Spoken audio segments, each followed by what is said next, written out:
आज 5 अक्टूबर साकार झोपड़ी।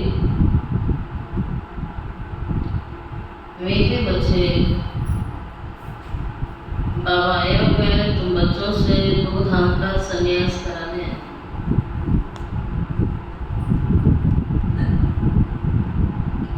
यही है बेहद का संन्यास। पूरी दुनिया को भुलाना, पूरी दुनिया को भूलना, ये बेहद का संन्यास। प्रश्न है, उन सन्यासियों की संन्यास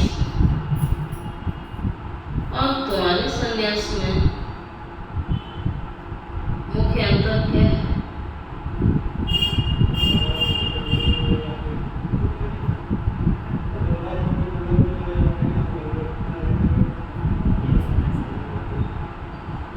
वे सन्यासी घर बार छोड़कर जंगल में जाते हैं।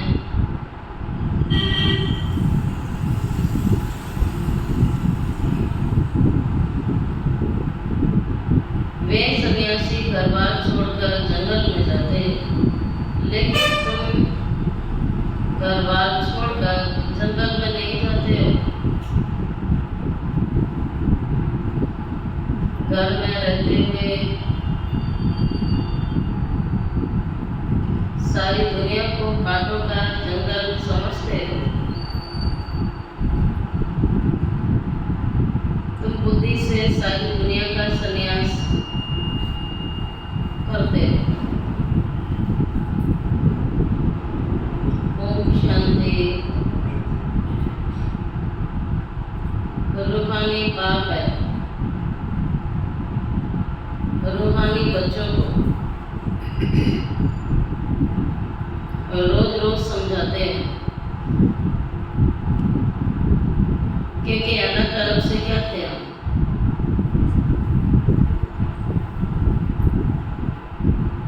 बेसमझ, क्योंकि अलग तरफ से हम बेसमझते तो रोज रोज समझाना पड़ता है।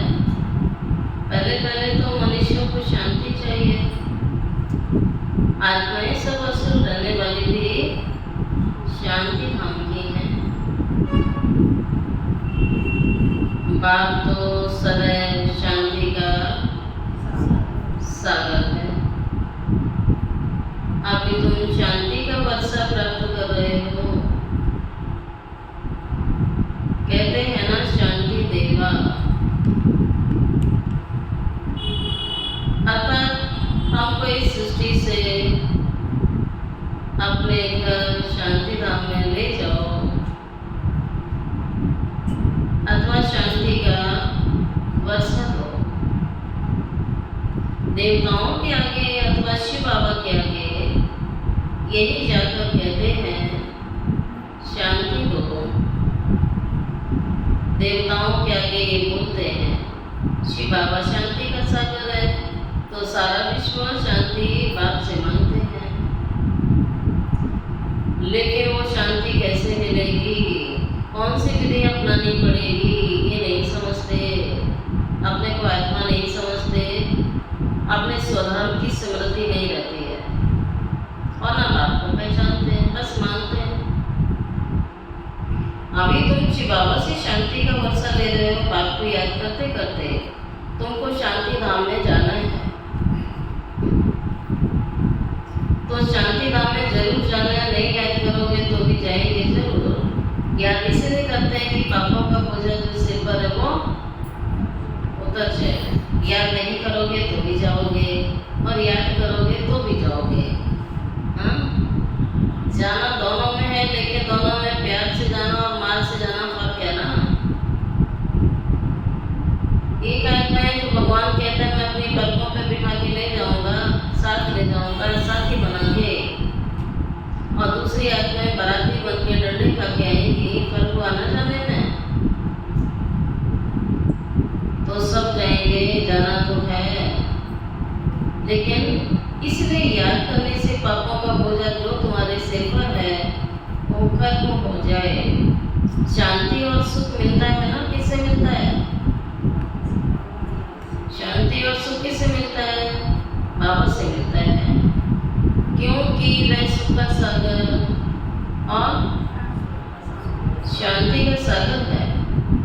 चीज ही मुख्य है। शांति को मुक्ति भी कहा जाता है। शांति अर्थात मुक्ति और सुख अर्थात जीवन मुक्ति हुई ना।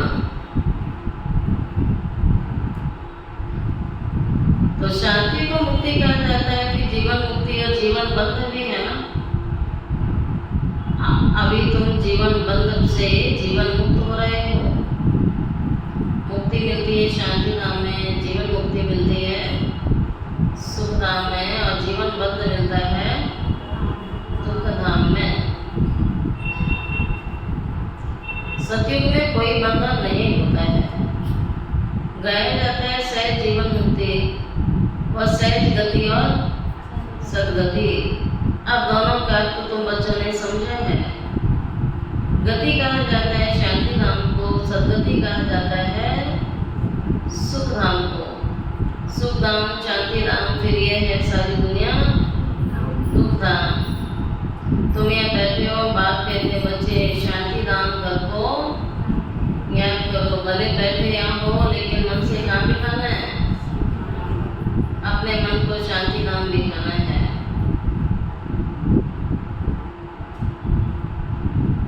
आत्माओं को अपना घर भूला हुआ है, बाबा आकर याद दिलाते हैं कि घर चलना है, घर को याद करो, जो लेने आया उसे याद करो।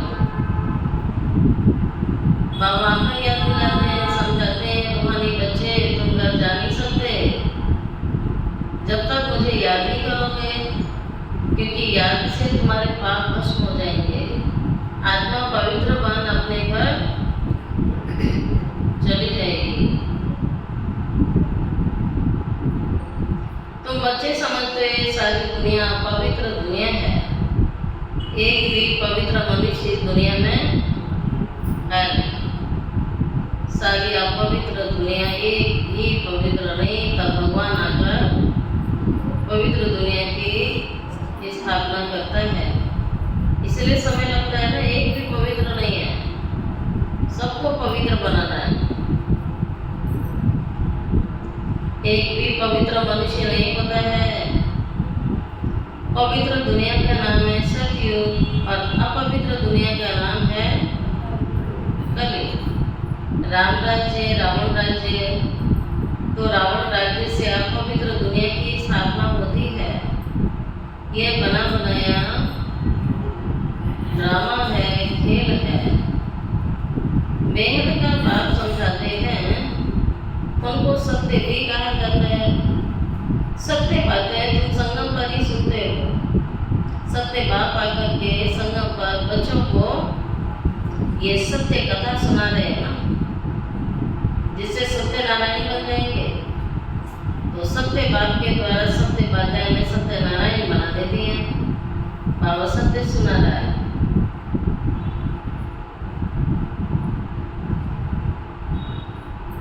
द्वापर से रावण का राज्य शुरू होता है। रावण अर्थात आसुरी, असुर। रावण माना असुर। असुर कभी सत्य बोलते हैं? बाबा पूछते हैं, असुर सत्य बोलते हैं? असुर कभी सत्य नहीं बोल सकते, इसीलिए इसको कहा जाता है झूठी माया, झूठी काया, झूठा सब संसार। आत्मा भी झूठी तो शरीर भी झूठा है। आत्मा में संस्कार भरे जाते हैं। 4 धातुएं होती है ना, कौन सी? सोना,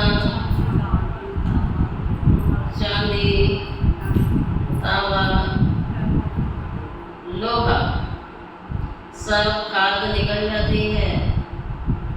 बाकी सच्चा सोना तुम बनते हो इस योग बल से।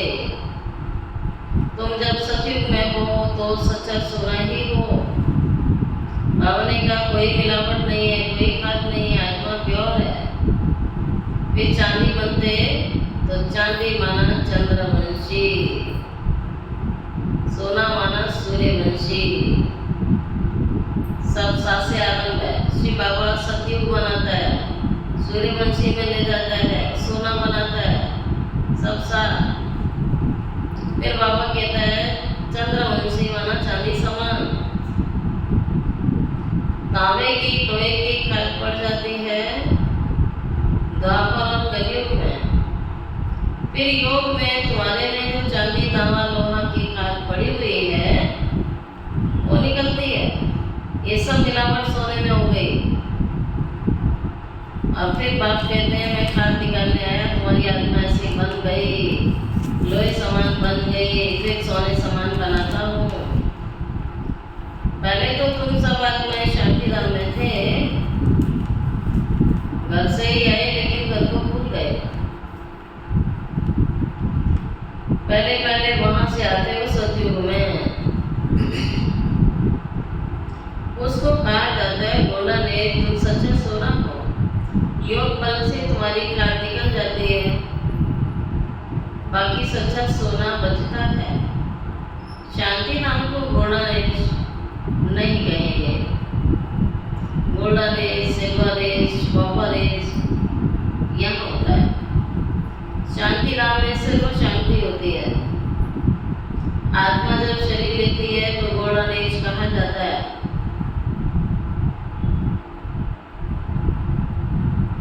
आत्मा जब शरीर लेती है तो गोल्डन एज कहा जाता है। फिर सृष्टि गोल्डन बन जाती है, स्वर्ग बन जाती है। सतो प्रधान अर्थात पंच तत्व भी कैसे बन जाते हैं? सतो प्रधान बन जाते हैं, पवित्र बन जाते हैं, जिससे तुम्हारे शरीर बनेंगे। तो सत्युगी शरीर भी कैसे होंगे?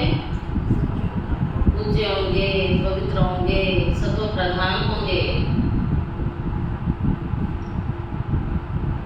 आत्मा सतो प्रधान तो शरीर भी सतो प्रधान। अंत में आकर आयरन एजेड शरीर मिलते, आत्मा भी क्या बन जाती है? अपवित्र। तो शरीर होगी और शरीर भी अपवित्र मिलता है, क्योंकि आत्मा में खाद पड़ गई ना।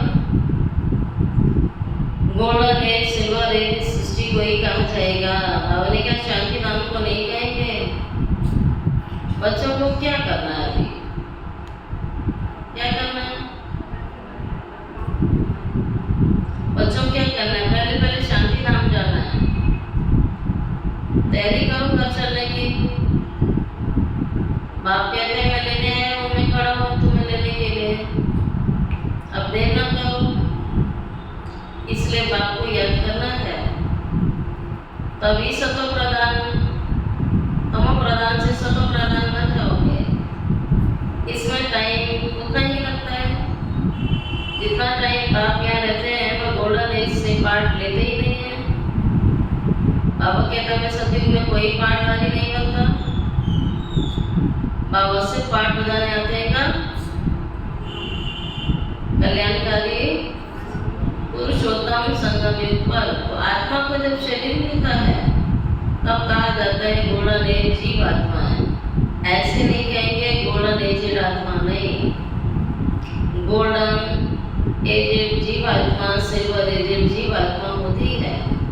तो तुम यहाँ बैठे हो, तुम्हें शांति भी है तो सुख भी प्राप्त होता है। संगम पर बाप के द्वारा शांति के सागर, सुख के सागर के द्वारा सुख शांति का वर्षा मिलता है। तो क्या करना चाहिए? दुखधाम का भी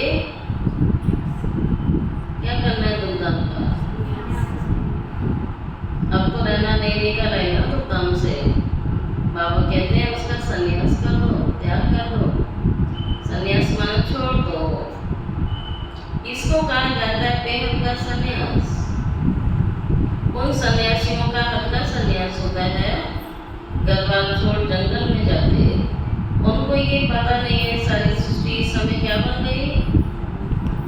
और घर छोड़ जंगल में जाते, उन्हें पता नहीं है सारी दुनिया जंगल बन गई। पूरी दुनिया ही जंगल है, जंगल में भी वो जंगल है। ये कांटों का जंगल बन गया, ये कांटों की दुनिया बन गई। सत्युग के फूलों की दुनिया। बल में संन्यास करते हैं परंतु फिर भी कांटों की जंगल में शहर से दूर दूर जाके रहते हैं, उन्हों का निवृत्ति मार्ग तुम्हारा है प्रवृत्ति मार्ग। प्रवृत्ति में रहते हुए पवित्र रहते हो, सारे विश्व को भूलते हो, इसलिए बेहद के सन्यासी हो निवृत्ति मार्ग वाले। और वो घर गृहस्थ का त्याग करके जंगल में जाते हैं, तो हद के सन्यासी हुए निवृत्ति मार्ग वाले।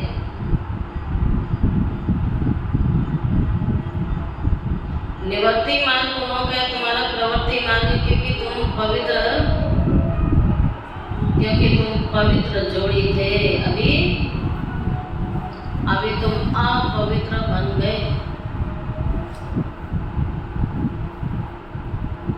उनको गृहस्थ आश्रम भी कहते हैं, सन्यासी की बातें ही बाद में हैं। इस्लामी बौद्धि भी बाद में आते हैं, क्रिश्चियन से कुछ पहले आते हैं बौद्धि और इस्लामी। तो ये झाड़ भी याद करना चाहिए ना। बाबा कहते हैं चक्र भी याद करना चाहिए। बाप कल्प वृक्ष की आपको क्या देते हैं? बाबा कल्प वृक्ष की नॉलेज देते हैं, कल्प वृक्ष का सारा ज्ञान देते हैं, क्योंकि खुद बीज रूप है, बाबा सत्य है, बाबा चैतन्य है, इसलिए कल्प आकर के कल्प वृक्ष का सारा ज्ञान समझा देते हैं। तुम आत्मा हो, परंतु तुमको ज्ञान का सागर, सुख का सागर और शांति का सागर तो नहीं कहा जाता है। ये गायन तो बाप का चल रहा है। तुम आत्मा हो, परंतु तुम्हें सागर नहीं कहेंगे, ये महिमा एक बाप की है। हाँ, जो हम बच्चों को ऐसा बनाते हैं, बाबा हमें ऐसा बनाता है, बाप की महिमा सदैव के लिए है। सदैव बाबा तो पवित्र है, निरंकार है, सिर्फ थोड़े समय के लिए पावन बनाने के लिए आते हैं, सर्वव्यापी की बात नहीं है। तुम जानते हो बाप सदैव वहाँ रहते हैं, भक्ति मार्ग में सदैव उन्हें याद किया जाता है। सतयुग में तो याद करने की आवश्यकता नहीं है। बाबा ने कहा चारों तरफ सुख ही सुख लगा हुआ है, किसी प्रकार का कोई दुखी नहीं है। तो कोई भी आत्मा परमात्मा को समय न जानती है और न ही याद करती है, न पुकारती है। रावण के राज्य में जब तुम आ जाते हो, तब तुम्हारा चिल्लाना और पुकारना आरंभ हो जाता है। लेकिन जब बाबा आता है तो बाबा कहता है चिल्लाना पुकारना आप बंद करो। किसी को आओ आओ आओ वो आके सामने खड़ा हो जाए तो कहेंगे अब तो चिल्लाना बंद करो, हम आ तो गए। तो बाबा कहता है अब चिल्लाना पुकारना सब बंद, और भगवान जो फरमान देते हैं उसका पालन करना शुरू करो। वो आकर सुख शांति देते हैं, तो जरूर शांति में उनकी याद आती है ना। सुख शांति दी है, पूरी दुनिया में सुख शांति दी है, इसलिए सारी दुनिया उसे याद करती है। और जब अशांति होती है तो उसको पुकारती है, तो अवश्य उसी ने दी है। तो आधा कल्प के बाद रावण का राज्य आता है, तो बाप समझाते हैं 5000 साल के बाद में आता हूँ, आधा कल्प सुख है और आधा कल्प है दुख।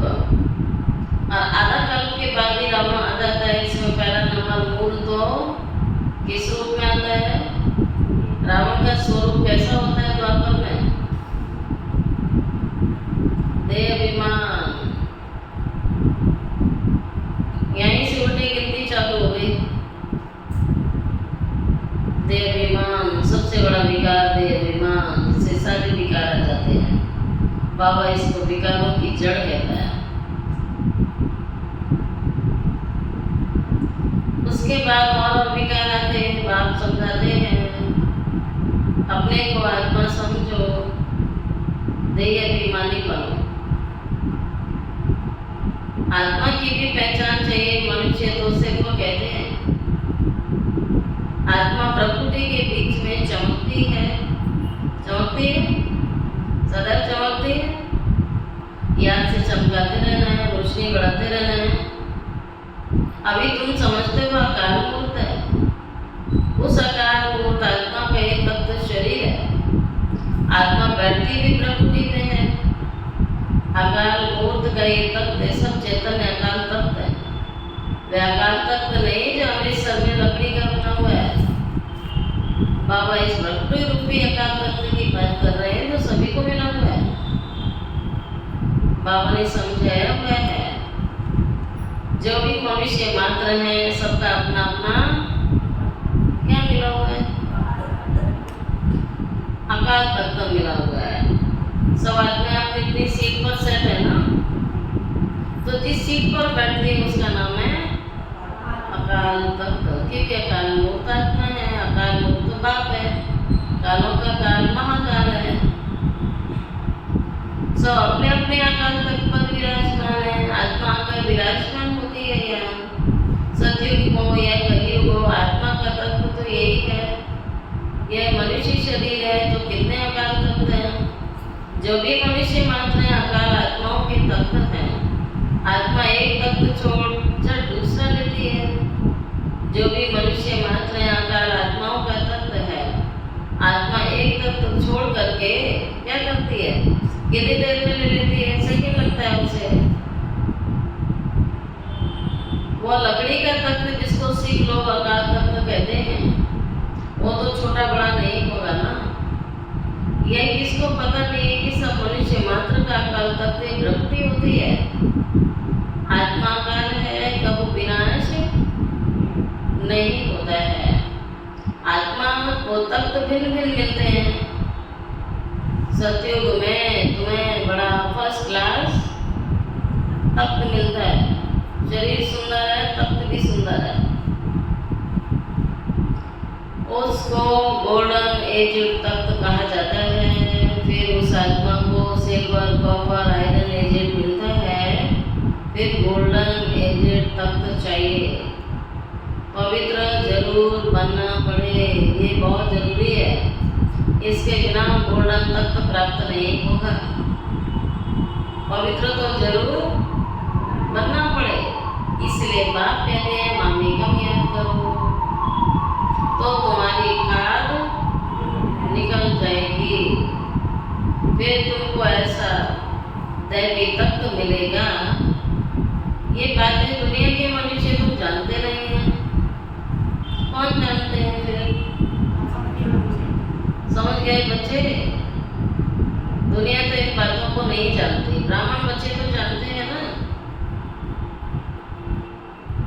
देहाभिमान में आने के बाद एक लोग को क्या देना आरंभ किया, दुख की उत्पत्ति हुई। देहाभिमान आया, एक दूसरे को दुख देना चालू हो गए, तो संबंध बंधन में बदलते गए और सतयुग में एक दूसरे को सुख देते हैं। तो संबंध कैसे होते हैं आपसी? मधुर होते हैं, सुखदायी होते हैं, बंधन मुक्त होते हैं। इस दुनिया को कहा जाता है दुर्धाम। बाप बच्चों को समझाते हैं शांति धाम को याद करो जो तुम्हारा असली निवास स्थान है। सुख धाम को याद करो, इनको भूलते जाओ। इसे तुम्हें बैराग होना चाहिए। बाबा मैं नई दुनिया में ले जाने के लिए आया। पुरानी दुनिया से बुद्धि को हटा लो और संपूर्ण बैराग होना चाहिए। सन्यासी बन जाओ, भूल जाओ। असली निवास स्थान को याद करो। ऐसे भी नहीं सन्यासियों की तरह आपको घर बार छोड़ना है। बाबा समझाते हैं वह एक तरफ अच्छा है, तुम्हारा तरफ बुरा है। नहीं, वह एक तरफ अच्छा है, दूसरे तरफ बुरा है। तुम्हारा तो अच्छा ही है। उनका हठ योग अच्छा भी है तो बुरा भी है। क्योंकि देवताएं जब वाम मार्ग में जाते हैं तो भारत को थमाने के लिए पवित्रता की आवश्यकता होती है। तो किसने मदद की थी? सन्यासियों ने। तो ये क्या हुआ? अच्छा हुआ ना। फिर उसमें मदद करते हैं। भारत अविनाशी खंड है, अविनाशी बाप भी भारत में आते हैं। जहाँ पर बेहद का बाप आता हो वो स्थान क्या कहलाएगा? सबसे बड़ा तीर्थ स्थान। सबकी संगति बाप आकर करते, इसलिए बाप पूछे थे। और जिस देश में आते हैं वो देश भी महान है, ऊंचे से ऊंचा देश भारत देश। मूल बात बाबा समझाते हैं बच्चे। मूल बात कौन सी होती है इस पढ़ाई की? मूल बात है बच्चे याद की, यात्रा करो, जर्नी चालू रहनी चाहिए। साकार दुनिया से परम धाम की दुनिया तक की जर्नी चलती रहे। आत्मा यात्रा करती रहे, इस ट्रेवल को रोकना नहीं है। ये बिना खर्चे की यात्रा है और टाइम भी कितना लगता है? सेकेंड। ते मन बुद्धि विमान, मन बुद्धि रूपी विमान है। बाबा कहता उठता रहे, घर की सैर करते रहो। गीता में मन मना हुआ अक्षर है, परंतु बाप कोई संस्कृत नहीं बता रहे हैं। बाप मन मना हुआ का अर्थ भी बताते हैं। देह के सब सामान छोड़ अपने को आत्मा निश्चय करो। आत्मा अविनाशी है, वह कभी छोटी बड़ी नहीं होती है। अनादि और अविनाशी पाठ भरा हुआ है, ड्रामा बना हुआ है। पिछाड़ी में जो आत्माएं आती है उनका बहुत थोड़ा पार्ट है। बाकी टाइम शांति धाम में रहते हैं। स्वर्ग में तो सब आ न सके। पिछाड़ी को आने वाले वहाँ थोड़ा सुख और वहीं थोड़ा दुख पाते हैं। जैसे दिवाली पर कितने मच्छर निकलते हैं? ढेर निकलते हैं। सुबह उठ के देखो सब मच्छर मरे पड़े होते हैं, है ना? दीपों के पास देखो कितने मरे पड़े होते हैं। मनुष्यों का भी ऐसे पिछाड़ी में आने वालों की क्या वैल्यू होगी? आए और गए, ढेर सारे मच्छर पैदा हुए और खत्म।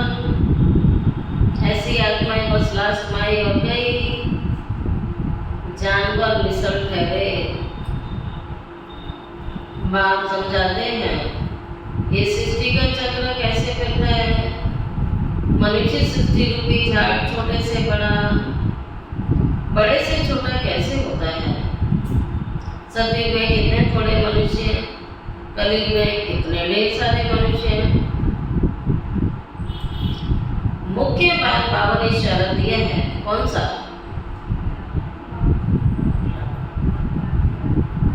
मुख्य बात का इशारा दिया है।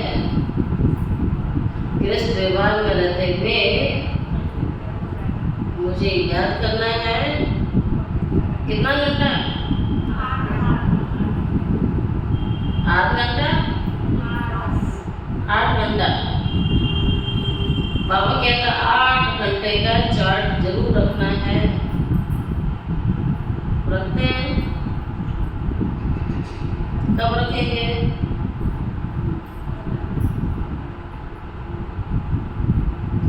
ज्ञान करते करते आखिर तुम पवित्र बन बाबा के पास चलो। बाबा कहता है तुम्हारा मुख्य काम यही है, ज्ञान करते रहो। बाकी सब काम कौन करेगा? ये मत बोलो मुझे ये करना है, मुझे ये करना है, मुझे ये करना है। सब बाबा करेगा। बाबा ने कहा तो एक ही काम मिला हुआ, याद करते रहो। तो जो आत्माएं योगी आत्माएं हैं, ज्ञानी आत्माएं हैं, उनके कार्य बाबा करेगा। आखिरी पवित्र बन बाबा के पास चले जाओगे, स्कॉलरशिप मिलेगी। पाप अगर तुम्हारे रह जाएंगे और शरीर छूट जाएगा तो फिर जन्म लेना पड़ेगा। सजाएं खाते हैं ना तो पद कम हो जाता है। हिसाब किताब चुप तो सबको करना है। जो भी मनुष्य मात्र है अभी तक भी जन्म लेते ही रहते हैं ना। इस समय देखेंगे भारतवासियों से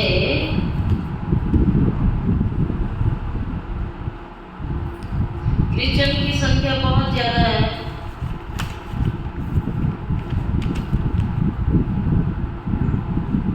तो फिर सेंसिबल भी है। भारत 100% सेंसिबल था, सो अब फिर नॉन सेंसिबल बन गया, क्योंकि यही 100% सुख पाते हैं, फिर 100% दुख पाते हैं। वह तो आते ही पीछे बाबा ने समझाया है। क्रिश्चियन डिनास्टी का श्री कृष्ण डिनास्टी से कनेक्शन है। क्रिश्चियन से राज्य छीना तो क्रिश्चियन डिनास्टी से राज्य मिलना है। इस समय क्रिश्चियन का बहुत जोर है। उनको भारत से मदद मिलती है। अभी भारत भूखा पड़ता है तो रिटर्न सर्विस हो रही है। यहाँ से बहुत धन, बहुत हीरे जवाहरात आदि सब अंग्रेज ले गए ना, क्रिश्चियन ले गए ना, सब लूट लूट के ले गए। बहुत धनवान बने तो फिर धन पहुंचाते हैं भारत को। फिर अब उनको मिलना थोड़ी है, सब रिटर्न हो रहा है पहले का। तो अब तुम बच्चों को तो कोई पहचानता नहीं है। अगर पहचानते तो आकर राय लेते। तुम बच्चे ईश्वरीय संप्रदाय हो, जो ईश्वर की राय पर चलते हैं, वही ईश्वरीय संप्रदाय से फिर क्या बन जाएंगे? दैवी संप्रदाय, क्षत्रिय, वैश्य, शूद्र संप्रदाय बनेंगे। अभी हम सो ब्राह्मण हैं, फिर हम सो क्या बनेंगे? देवता। हम सो क्षत्रिय, हम सो वैश्य, हम सो शूद्र, शूद्र सो हम ब्राह्मण, ब्राह्मण सो फरिश्ता, फरिश्ता सो देवता। तो हम सो का अर्थ समझा है ना भी? कितना अच्छा। ये बहादुरी का खेल है, जिसको समझाना बहुत सहज है, परंतु माया बिल्कुल भुला देती है। दैवी गुणों से असली गुणों में ले आती है। आप पवित्र बनना, ये सबसे बड़ा क्या है? आसुरी अवगुण है ये। अच्छा मीठे मीठे सिखिल दे बच्चों प्रति माता पिता बाप दादा का याद प्यार। Good morning. रूहानी बाप की रूहानी बच्चों को नमस्ते। रूहानी बच्चों की रूहानी बाप दादा को याद प्यार, गुड मॉर्निंग और नमस्ते नमस्ते नमस्ते। शुक्रिया बाबा, शुक्रिया बाबा, शुक्रिया बाबा। धारणा के लिए मुख्य सार। फर्स्ट पॉइंट है स्कॉलरशिप लेने के लिए गृहस्थ व्यवहार करते कम से कम 8 घंटा बाबा को याद करने का अभ्यास करना है।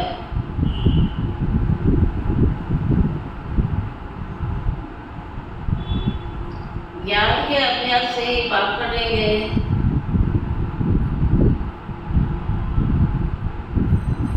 और गोल्डन एज तक मिलेगा। सेकंड पॉइंट है इस दुख धाम से बेहद का वैराग्य कर।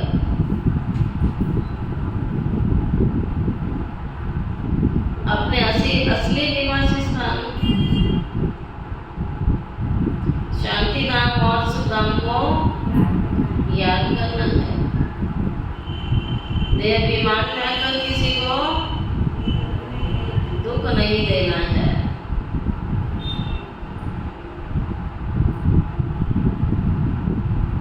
अब सुनते हैं बाप दादा का वरदान। कर्मों के हिसाब किताब को समझकर अपनी अचल स्थिति बनाने वाले सहज योगी भव।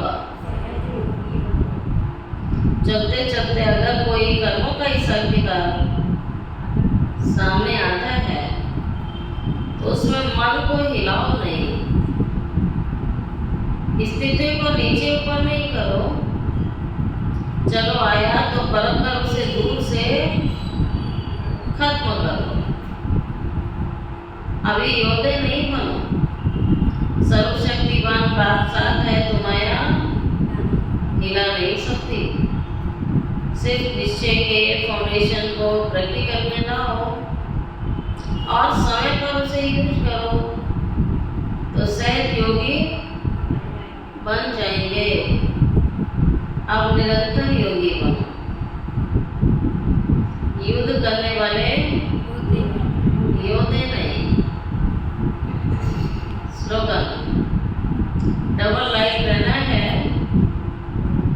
तो अपनी सर्व जिम्मेवारियों का बोझ बाप हवाले कर दो। डबल लाइफ रहना है तो अपनी सर्व जिम्मेवारियों का बोझ बाप के